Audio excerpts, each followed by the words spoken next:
मुख्यमंत्री योगी आदित्यनाथ और अफसरों के साथ सीएम की एक बड़ी बैठक हुई, जिसमें सभी जिलों के कमिश्नर, मंडलायुक्त शामिल हुए। जिले के सभी एडीजी जोन भी बैठक में शामिल थे। वीडियो कॉन्फ्रेंसिंग के जरिए सीएम की यह बैठक थी, जिसमें कोविड संक्रमण को लेकर खास तौर पे जानकारियां जुटाने की कोशिश कर रहे थे और पूछा कि हर जिले में किस तरीके की तैयारियां हैं, और संबंधित अधिकारी इस बैठक में मौजूद रहे। वीडियो कॉन्फ्रेंसिंग के जरिए इस बैठक का हिस्सा तमाम ऑफिसर्स रहे। मंडलायुक्त शामिल हुए, सभी जिलों के एडीजी जोन भी बैठक में थे। वीडियो कॉन्फ्रेंसिंग के जरिए ये अहम बैठक रही। जिस तरीके से कोरोना का संक्रमण रफ्तार में है, उस पर नजर, उसी को लेकर ये बैठक। कोरोना को लेकर सरकार गंभीर है, इसी को लेकर आज लखनऊ में सर्वदलीय बैठक बुलाई गई। इस दौरान सीएम योगी ने कहा कि कोरोना का संक्रमण एयरबॉर्न हो चुका है, यानी कि हवा में भी संक्रमण सक्रिय है। ऐसे में हाई रिस्क कैटेगरी वाले लोगों को सावधान रहने की जरूरत है। मास्क लगाकर रखें, बाहर की कोई वस्तु छुए तो ग्लव्स का इस्तेमाल करें। बंद कमरे में अगर बैठक हो रही है तो 50 से ज्यादा लोग शामिल ना हो। कल मंत्री परिषद की बैठक भी होगी, ताकि गाइडलाइन को प्रभावी ढंग से लागू कर सके।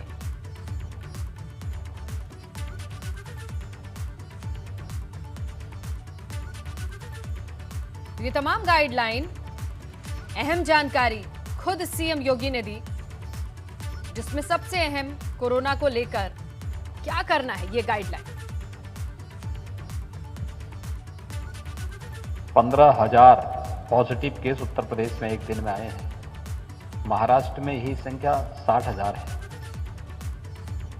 अन्य राज्यों में भी स्थिति इसी प्रकार से है।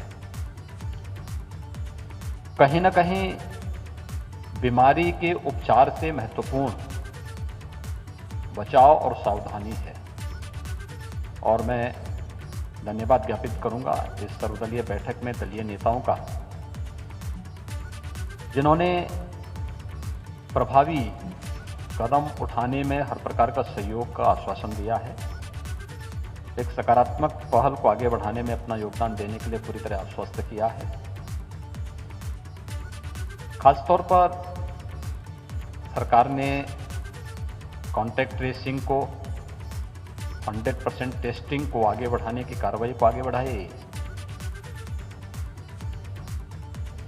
अन्य राज्यों से आने वाले जितने भी हमारे नागरिक हैं, railway station, airport, bus station पर एंटीजन टेस्ट की जांच प्रभावी ढंग से आगे बढ़ाने, फोकस टेस्टिंग को आगे बढ़ाने की कार्रवाई, आरटीपीसीआर की टेस्टिंग को 60 से 70% तक बढ़ाने और शेष एंटीजन टेस्ट को तेजी के साथ आगे बढ़ाने की कार्रवाई युद्ध स्तर पर कर रहे हैं। हम 0 से 2 लाख से ऊपर टेस्ट प्रतिदिन करने की क्षमता अर्जित कर चुके हैं। वहीं राज्यपाल आनंदीबेन पटेल ने क्या कहा, आइए आपको दिखाते हैं।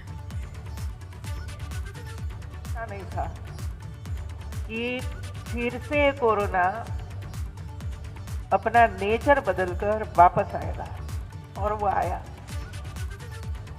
हमें ही पता नहीं चला कहां से आया, किस तरह आया, और एक साथ कई लोगों संक्रमित हो गए। मेरे पास कोई बैठा है, उसको कोरोना है कि नहीं पता ही नहीं चलता है, क्योंकि उसके जो सिम्टम्स होने चाहिए वो नहीं दिखाई पड़ते।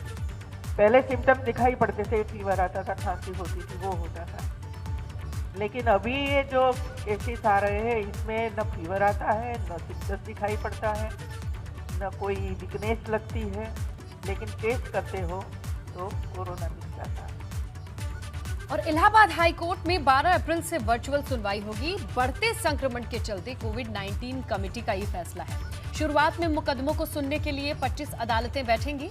विचाराधीन मुकदमों की संख्या को देखते हुए अदालतों की संख्या घटाई या बढ़ाई जा सकती है। इसके लिए TSTI मीट नाम की एक ऐप का इस्तेमाल किया जाएगा। वकील ये ऐप पहले डाउनलोड कर लेंगे। उन्हें ये सुविधा और समय की बचत के लिए डाउनलोड करने की हिदायत है। पहले से दाखिल मुकदमे अदालतों में सुनवाई के लिए पेश किए जाएंगे। अधिवक्ता, वादकारी और अधिवक्ता लिपिकों की परिसर में प्रवेश की अनुमति नहीं होगी। तो मुकदमों का दाखिला शारीरिक रूप से और ई मोड से भी किया जा सकता है। दाखिला परिसर के बाहर स्थित काउंटर पर शाम 4 बजे तक हो सकेगा। परिसर के बाहर कार्यालय के काउंटर पर स्टाफ की तैनाती रोस्टर से की जाएगी। निश्चित संख्या में मुकदमे कोर्ट में पेश होंगे और इसकी सूचना भी दी जाएगी। हाई कोर्ट में इसके लिए हेल्पलाइन 12 अप्रैल से शुरू हो जाएगी। अमरोहा तहसील धनोरा क्षेत्र में एक निजी अस्पताल की बड़ी लापरवाही सामने आई है, जहां बीमार एक ही परिवार के लोगों को बिना कोविड-19 का चेकअप कराए ही इलाज किया जा रहा था। जहां मृतक महिला को जब किसी दूसरे अस्पताल में परिजनों के द्वारा ले जाया गया तो वहां कोविड-19 की मरीज निकली वो। उपचार के दौरान महिला की मौत हो गई। एक ही परिवार के मृतक के संपर्क में आने से 11 लोग कोरोना के मरीज निकले हैं। लापरवाही बरतने वाले अस्पताल को सीएमओ ने सील कर दिया है। यहाँ पे स्माइल अस्पताल में कोरोना के मरीजों का इलाज चल रहा था। कोविड प्रोटोकॉल का पालन नहीं किया जा रहा था। एक मरीज की मौत भी हो गई। यहाँ पे चेक किया गया तो पता चला कि यहाँ पे कोई भी चिकित्सक क्वालिफाइड नहीं था। अतः इस अस्पताल को बंद कर दिया गया। हम लोगों ने आज जाँच की तो पता चला कब तक चल रहा था। और संभल में सपा सांसद डॉक्टर बर्क ने अजीबोगरीब बयान दिया है। सपा सांसद का कहना है कि फिलहाल उन्हें वैक्सीन की कोई जरूरत नहीं है। पत्रकारों से बातचीत करते हुए सपा सांसद ने कहा कि भले ही उनकी उम्र 90 से अधिक है, लेकिन कोरोना का उन पर कोई असर नहीं हो सकता।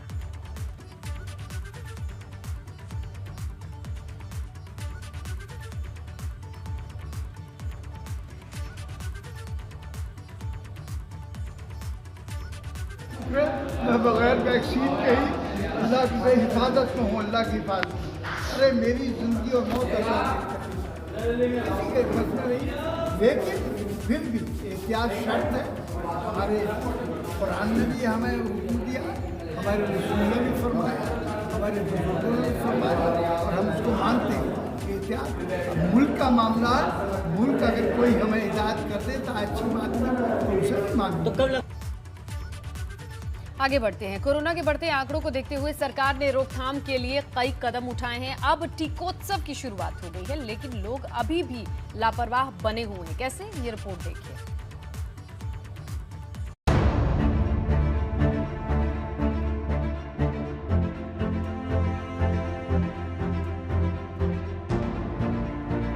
कोविड केस का ये बढ़ता आंकड़ा भयावह है।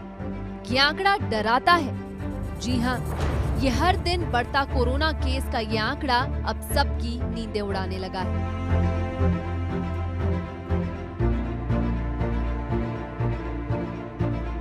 पिछले कुछ दिनों से तेजी से बढ़ते कोरोना संक्रमितों की संख्या अब बढ़कर 1,33,00,000 से ज्यादा हो गई है। पूरे देश में फैल रहे कोविड-19 ने अब सरकार को भी सोचने पर मजबूर कर दिया है। आज से पूरे देश में कोरोना टीकोत्सव की शुरुआत हो गई है। यूपी, उत्तराखंड समेत देश भर में जिंदगी बचाने के लिए 14 अप्रैल तक टीका उत्सव शुरू हुआ है। पीएम मोदी के आह्वान पर इस उत्सव के तहत ज्यादा से ज्यादा लोगों को टीका लगेगा। इस कड़ी में सीएम योगी टीका अभियान का जायजा लेने लखनऊ में शक्ति भवन पहुंचे। टीका उत्सव के दौरान इन 3 दिनों में 25 लाख लोगों को टीका लगाने का लक्ष्य रखा गया है। मुझे प्रसन्नता है कि 6000 केंद्रों में आज प्रदेशवासियों को वैक्सीन देने की कार्रवाई होगी। मेरी प्रदेशवासियों से अपील होगी कि कोरोना के खिलाफ जारी इस लड़ाई में आदरणीय प्रधानमंत्री जी के नेतृत्व में पूरा देश एकजुट होकर के इस लड़ाई को लड़ रहा है। ये वैक्सीन बचाव का एक बड़ा माध्यम होगा। वैक्सीन सुरक्षित है। पात्रता की श्रेणी में आने वाले हर व्यक्ति को इस वैक्सीन को लेना चाहिए। उत्तर प्रदेश के 6000 केंद्रों पर आज से टीकाकरण उत्सव का शुभारंभ हो गया है।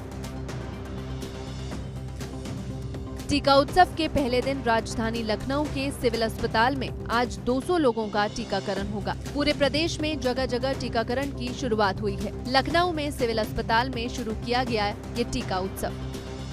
सिविल अस्पताल के बाहर खड़े हैं, जहां पर टीकाकरण अभियान चल रहा है। हम आपको दिखाएंगे कि क्या व्यवस्थाएं हैं अस्पताल में, किस तरह से टीकाकरण किया जा रहा है। देखिए, पुलिस भी मौजूद है, सुरक्षा के सारे इंतजाम मौजूद हैं। सिविल अस्पताल का नज़ारा, जहां पर टीकाकरण को लेकर, टीकाकरण उत्सव को लेकर धीरे धीरे भीड़ उमड़ना शुरू हो गई है। डॉक्टरों का कहना है कि दोपहर तक यहाँ पर और लोग आएंगे। चूंकि संडे का दिन है, इसलिए आम दिनों की अपेक्षा टीकाकरण में लोगों का उत्साह ज़्यादा दिखेगा। वहीं कुछ जगह इस अभियान की तो शुरुआत हो गई, लेकिन टीकाकरण की शुरुआत होने में काफी देर हुई। कानपुर के हैलेट अस्पताल का नजारा कुछ ऐसा ही देखने को मिला। कोरोना संक्रमण की रफ्तार बेलगाम हो चुकी है और उत्तर प्रदेश में अगर बात की जाए तो रोजाना करीब 12,000 से ज्यादा के मामले सामने आ रहे हैं। कोरोना की रफ्तार को रोकने के लिए ही टीका महोत्सव शुरू कराया जा रहा है। 4 दिन के इस टीका महोत्सव में उत्तर प्रदेश में 25 लाख टीकाकरण करना है, यानी कोविड की वैक्सीन 25 लाख से ज्यादा लगाई जानी है। जहां एक तरफ कोरोना पर रोक लगाने के लिए तरह तरह के कदम उठाए जा रहे हैं, वहीं दूसरी तरफ ग्रेटर नोएडा में वायरस के बढ़ते संक्रमण के बावजूद लोग सावधानी नहीं बरत रहे हैं। इतना ही नहीं, बढ़ते संक्रमण के बावजूद लोग मास्क तक नहीं लगा रहे हैं और इतना ही नहीं, लापरवाही के साथ लोग बाजारों में भी घूमते नजर आ रहे हैं। तो कुल मिलाकर ये कहा जा सकता है कि कोरोना के बढ़ते आंकड़ों को रोकने के लिए सरकार की पहल के साथ जरूरी है कि सावधानी खुद भी बरती जाए, तभी शायद इस संक्रमण पर रोक लग पाएगी। Bureau report, ABP Ganga. अब बात पंचायत चुनाव की, जिसे लेकर प्रशासन हर जगह एक्टिव है। रायबरेली में अति संवेदनशील इलाकों में ड्रोन के जरिए नजर रखी जा रही है। वहीं एटा में 20 गांवों के अंदर ड्रोन से निगरानी है। संवेदनशील पोलिंग बूथों पर वेबकास्टिंग होगी। बात करें प्रतापगढ़ की, तो यहां एंथनी कॉलेज में 1000 और राजकीय इंटर कॉलेज में 800 कर्मियों को मतदान संबंधी प्रशिक्षण दिया गया। उधर गाजीपुर का कमसरोबार इलाका बिहार राज्य से लगा होने के चलते प्रशासन की नजर इस पर ज्यादा है। सख्त कार्रवाई की चेतावनी पुलिस को दी जा चुकी है। कार्रवाई का असर औरैया में भी दिखा, जहां प्रधान प्रत्याशी को अवैध शराब के साथ गिरफ्तार किया गया।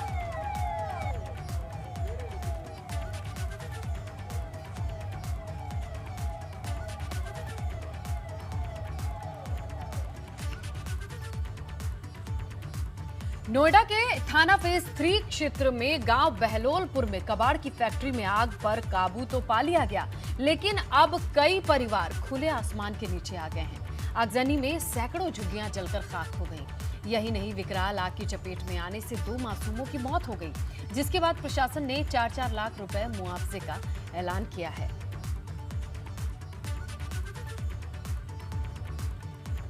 ये भयंकर आग थी, जिसे बुझाने के लिए लगभग 12 गाड़ियां दमकल की लगी। बड़ी मशक्कत के बाद इस आग पर काबू पाया जा सका, लेकिन अब चुनौती कई घरों के लिए है जो जलकर खाक हो चुके हैं। तो अब आपको आग की 2 तस्वीरें दिखाते हैं। पहली तस्वीर ग्रेटर नोएडा के साइड 5 सेक्टर इकोटेक 1 कंपनी की है, जहां निजी कंपनी में भीषण आग लगने से वहां मौजूद कर्मचारी जान बचाने में कामयाब हुए। तो वहीं गाजियाबाद के लोनी इलाके में हयात इनक्लेव कॉलोनी में एक फ्लैट में आग लगने से बच्ची की मौत हो गई, जबकि 2 महिलाएं 3 पुरुष झुलस गए। सभी घायलों को दिल्ली के गुरु तेग बहादुर अस्पताल में भर्ती कराया गया है। तो आज रविवार का दिन काफी भारी रहा। आग की जिस तरीके की तस्वीरें आई वो डराने वाली हैं।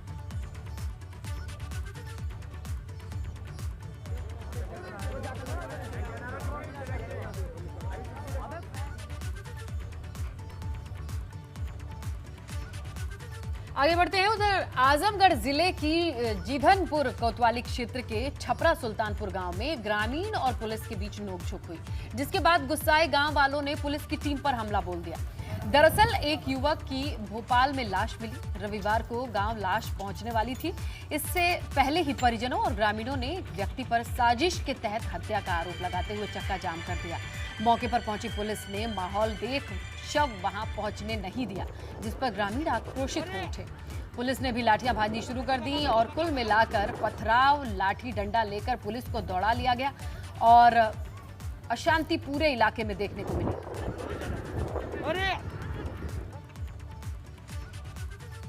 उधर यूपी में पंचायत चुनाव को लेकर प्रचार जोरों शोरों पर है, लेकिन प्रत्याशी मतदाताओं को लुभाने में कोई कोर कसर नहीं छोड़ रहे हैं। आपको 3 तस्वीरें दिखाते हैं जिसमें आप खुद समझ जाएंगे कि आखिरकार वोट की खातिर प्रत्याशी क्या क्या कर रहे हैं। पहली तस्वीर हापुड़ से है।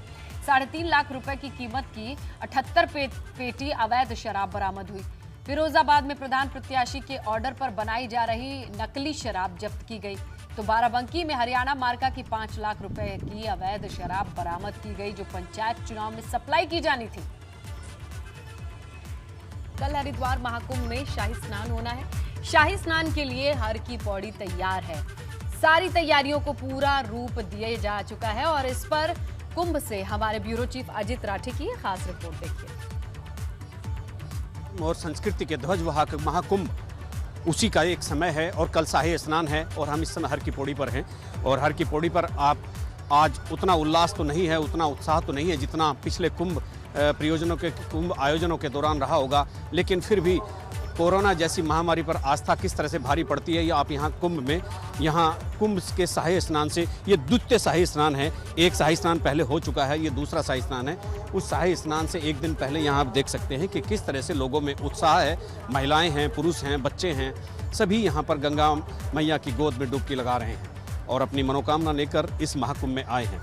अब देखने वाली बात यह है कि इस बार चूँकि कोरोना है और कुंभ में लोग आने का बहुत ही इस बार उतना उत्साह नहीं है जितना पहले कुंभ के मेलों में होता रहा है। फिलहाल ये कुंभ एक कोरोना के नाम की बीमारी की तो परीक्षा ले ही रहा है, लेकिन अब मेला प्रशासन की भी एक परीक्षा होगी। वो भले ही क्राउड कंट्रोल की वजह से ना हो, भीड़ प्रबंधन करने में ना हो, लेकिन एक सुरक्षा ये होगी कि लोगों को सुरक्षित कुंभ स्नान कराकर उनके घर को भेजा जाए। लोग कोविड-19 के नियमों का पालन करें, ये मेला प्रशासन की पूरी जिम्मेदारी होगी और इस कसौटी पर कल मेला प्रशासन को खरा उतरना पड़ेगा। अपने सहयोगी कैमरामैन क्रिस्टोफर लॉरेंस के साथ एबीपी गंगा के लिए हर की पौड़ी से अजीत सिंह राठी। और शाही स्नान के लिए अखाड़ों का समय तय कर दिया गया है। सभी अखाड़ों को अलग अलग आधे घंटे का समय दिया गया है। सबसे पहले निरंजनी अखाड़ा स्नान करेगा। सुबह 10:15 बजे निरंजनी अखाड़े का स्नान होगा।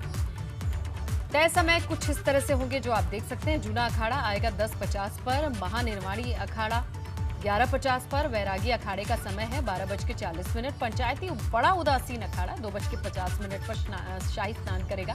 पंचायती नया उदासीन तो 4:35 पर और निर्मल अखाड़ा 5 बजे शाही स्नान करेगा।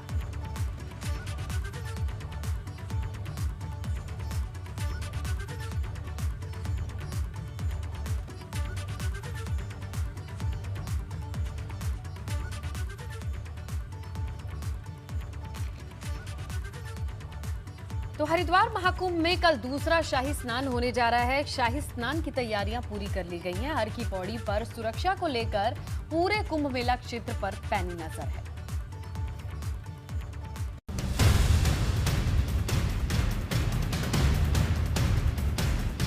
महाकुंभ विश्व का सबसे बड़ा धार्मिक आयोजन है। जितना बड़ा ये आयोजन है, इसकी तैयारियां भी इतनी ही जबरदस्त होती हैं। महाकुंभ में शाही स्नान के दिन भारी भीड़ उमड़ने की संभावना है, जिसे देखते हुए धर्मनगरी में फुल प्रूफ प्लान तैयार किया गया है।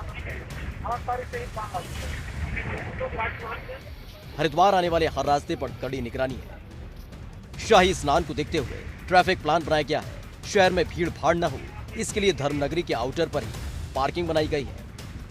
हरिद्वार में किसी भी तरफ से यदि कोई बड़ा वाहन आ रहा है तो उसे एंट्री नहीं दी जा रही है। हरिद्वार में 0 जोन घोषित कर दिया गया है और कल से ये ट्रैफिक प्लान पूरी तरह से लागू हो जाएगा। इस वक्त मैं चंडी घाट पर मौजूद हूँ, जो चंडी घाट उत्तर प्रदेश की ओर से अपनी एरिया को कनेक्ट करता है, हरिद्वार को कनेक्ट करता है। यहाँ पर पूरी तरह से जो वाहन है उनकी आवाजाही रोक दी गई है। कोई भी बड़ा वाहन चंडी पुल से निकलकर सीधे हरिद्वार की ओर नहीं जा रहा है। उन्हें ये जो यहाँ पर काली मंदिर वाला रास्ता है जो चंडी देवी मंदिर को भी कनेक्ट करता है, उससे डाइवर्ट कर दिया जा रहा है और सीधे ये जो नेपाली फार्म है वहाँ पर निकलता है। तो देहरादून के जाने वाले वाहनों को इससे भेजा जा रहा है और यदि जो जरूरत की चीजें वाले वाहन है उनको इसी मार्ग से अंदर भेजा जाता है।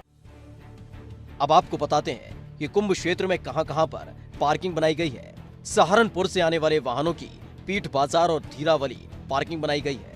वहीं नजीबाबाद, कोटद्वार, नैनीताल से आने वाले वाहनों के लिए गौरी शंकर, नीरधारा पार्किंग, दिल्ली, मेरठ, मुजफ्फरनगर की ओर से आने वाले वाहनों की दक्ष, जगजीतपुर पार्किंग, देहरादून, ऋषिकेश और गढ़वाल की ओर से आने वाले वाहनों की दूधिया बंद, सप्त सरोवर, शांति कुंज में पार्किंग रहेगी। शाही स्नान को देखते हुए कुंभ क्षेत्र में भारी वाहनों की एंट्री बंद है। यात्री जिनके वाहन चंडी देवी पार्किंग के आसपास गौरीशंकर पार्किंग और नीलधारा पार्किंग में पार्क किए गए हैं, तो वहां पर वो लगातार यहां से पैदल जा रहे हैं। कई यात्री आप देख रहे हैं कि ये जो यात्री हैं ये अपने वाहनों को पार्क करके ही आए हैं और ये तकरीबन 1.5-2 किलोमीटर पैदल चलकर अब सीधे हर की पौड़ी पहुंचेंगे। तो इस तरह की दिक्कतें लोगों को हो रही हैं क्योंकि वाहन को पहले ही 1.5-2 किलोमीटर पहले ही पार्किंग में रोक दिया गया है। उधर महाकुंभ में जुटने वाली भीड़ को देखते हुए कमांड एंड कंट्रोल रूम बनाया गया है, जिसके जरिए महाकुंभ क्षेत्र पर 300 कैमरों से नजर रखी जा रही है। कमांड एंड कंट्रोल रूम की अभी कुछ रोज पहले ही सीएम तीरथ सिंह रावत ने शुरुआत की थी। इस कमांड एंड कंट्रोल रूम में हाईटेक तकनीक का इस्तेमाल किया गया, जिसके जरिए कुंभ के चप्पे चप्पे पर नजर रखी जा रही है। हर की पैड़ी पर पुलिस और खुफिया एजेंसियां विशेष निगरानी रखेंगी। सुरक्षा ऐसी कि परिंदा भी पर न मार सके। एबीपी गंगा के लिए हरिद्वार से पंकज राणा की रिपोर्ट।